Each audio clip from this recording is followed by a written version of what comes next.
UPSC சம்மந்தமாக பரவியிருக்கக்கூடிய நிறைய மித்ஸில் ஒரு முக்கியமான மித் என்னன்னு பார்த்தீங்கன்னா, நிறைய பேர் சொல்லுவாங்க ஐஏஎஸ் ஆஸ்பிரண்ட்ஸ்க்கு இங்கிலீஷ் நாலேஜ் நல்லா இருக்கணும், வொக்காபுலரிலாம் ரொம்ப பிரமாதமாக எழுதணும், இந்த மாதிரி ஹை லெவல் இங்கிலீஷ் எழுதினா தான் யூபிஎஸ்சிக்கு பிடிக்கும், அப்போ தான் மார்க் அதிகம் போடுவாங்க, நம்மளால் செலக்ட் ஆக முடியும் அப்படின்னு சொல்லுவாங்க. இதெல்லாம் கேட்டுட்டு நிறைய ஆஸ்பிரண்ட்ஸ் பார்த்தீங்கன்னா தாழ்வு மனப்பான்மையில் இன்றைக்கி இருக்காங்க, பயத்தில் இருக்காங்க. அதை தாண்டி மெயின்ஸ் எக்ஸாமையே நான் தமிழில் எழுதுகிறேன் அப்படின்னு சொல்லக்கூடியவங்களும் இருக்காங்க.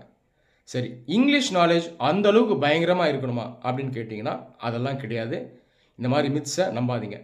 நேற்று பாருங்கள் 2025 மெயின்ஸ் ரிசல்ட் வந்திருந்தது.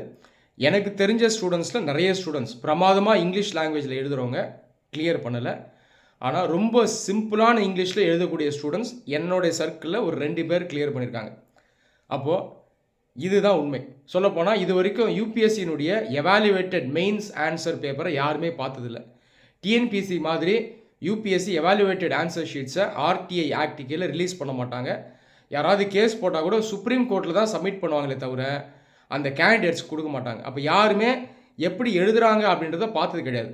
ஆனாலும் எல்லாருமே இன்றைக்கி எக்ஸ்பர்ட்ஸ் ஆகிட்டாங்க. இந்த மாதிரி பொய்யான தகவல்களை அன்ஃபார்ச்சுனேட்டாக நிறைய பேர் பரப்பிக்கிட்டு இருக்காங்க. யூபிஎஸ்சிக்கு என்ன தேவை அப்படின்னா நாலேஜ் தான் தேவை, கண்டென்ட் தான் தேவை.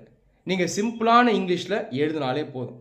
ஒரு ஆஸ்பிரண்ட் புக் எடுத்து படிக்கிறாருன்னா அந்த இங்கிலீஷ் அவருக்கு புரியுது. அந்த இங்கிலீஷ்லேயே படிச்சுட்டு அவரால் அந்த இங்கிலீஷ்லேயே சிம்பிளாக ஆன்சர்ஸ் எழுத முடியுது அப்படின்னா அந்த அளவுக்கு இங்கிலீஷ் ப்ரொஃபிஷியன்சி தாராளமாக போதும். நான் நிறைய ஐஐடிஎன்ஸ் பார்த்துருக்கேன், ஐஏஎம்ஸில் முடித்தவங்க பார்த்துருக்கேன். ஆன்சர்ஸ் எல்லாம் பிரமாதமான இங்கிலீஷில் எழுதுவாங்க. ஆனால் கடைசி வரைக்கும் அவங்களால இன்டர்வியூக்கே போக முடியாமல் ஆயிடுச்சு. ஏன்னா யூபிஎஸ்சிக்கு கண்டென்ட் தேவை, நாலேஜ் தேவை, உங்களுடைய இங்கிலீஷ் ப்ரொஃபிஷியன்சி தேவையில்லை. நிறைய பேர் எஸ்ஏல 150 ஸ்கோர் பண்ணுவாங்க. அவங்களுடைய ஆன்சர்ஸ்லாம் நான் பார்த்துருக்கேன் டெஸ்ட்டில் எழுதும்போது. அவங்களும் சிம்பிளான இங்கிலீஷில் சிம்பிள் சென்டென்ஸாக உடச்சி எழுதுவாங்க. ஆனால் நிறைய பாயிண்ட்ஸ் இருக்கும், நாலேஜ் இருக்கும். யூபிஎஸ்சி ஆன்சருக்கு கீழே இருக்கக்கூடிய முக்கியமான பாயிண்ட்ஸும் அந்த கீ டேர்ம்ஸும் அவங்க அழகாக எழுதியிருப்பாங்க. ஸோ இதுதான் யூபிஎஸ்சியினுடைய ரிக்குவயர்மெண்ட். புரியுதா? அதனால் தயவுசெய்து இங்கிலீஷை நினச்சி பயப்படாதீங்க. இங்கிலீஷுங்கிறது ஒரு லாங்குவேஜ் தான். இங்கிலீஷ்ன்றது நாலேஜ் கிடையாது. இங்கிலீஷ் சென்ட்ரல் லெவலில் ஒரு அஃபிஷியல் லாங்குவேஜ், அவ்வளோதான். அதனால் உங்களுக்கு படிக்கிற அளவுக்கு இங்கிலீஷ் நாலேஜ் இருக்குது, எழுதுகிற அளவுக்கு இங்கிலீஷ் நாலேஜ் இருக்குனாலே தாராளமாக உங்களால் யூபிஎஸ்சிக்கு ப்ரிப்பேர் பண்ணி எக்ஸாமினேஷனை கிளியர் பண்ண முடியும். Wish you all the best.